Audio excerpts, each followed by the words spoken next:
سلام به دوستای عزیزم. امروز اومدم با کیک اناری که 2 پست قبلتر آموزشش رو گذاشتم این کیک رو هم براتون آموزش بدم.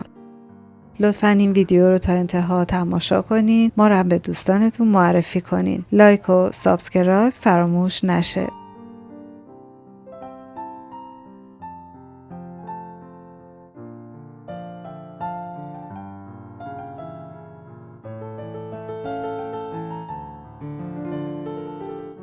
اینجا نیاز داریم به 2 تا کیک انار به قطر 12 سانت که هر کدوم رو از وسط برش میزنیم. بعدم میریم که خامه رو فرم بدیم. من اینجا از خامه قنادی مینارین میهن استفاده کردم که فقط 27% چربی داره اما طعمش فوق‌العاده عالیه. درسته که یکم فرم دادنش سخته و ممکنه خیلی سفت نشه، اما چون قراره با پنیر ترکیبش کنم مشکلی پیش نمیاد. حدود 500 گرم خامه رو اول با سرعت کم میزنیم، بعد کم کم سرعتش رو اضافه میکنیم. وقتی خامه تقریبا فرم گرفت وانیل مایه و اسانس دلخواهمون رو اضافه میکنیم.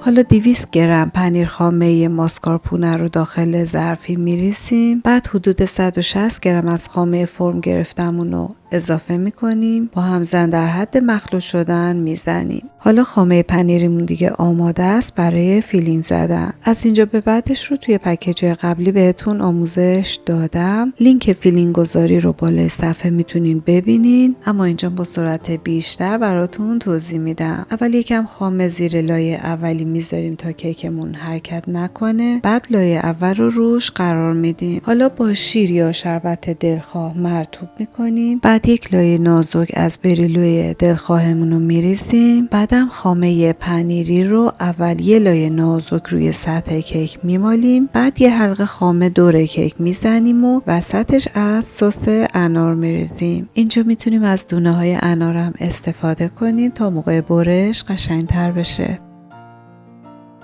لایه بعدی رو هم اول حتما زیرش رو خیس میکنیم، یه لایه خامه روش میمالیم، بعد روی لایه اولی قرار میدیم. این کار رو تا آخر تکرار میکنیم. هر بار لایه ها رو هم کمی به هم فشار میدیم تا کیک به هم بچسبه و حرکت نکنه.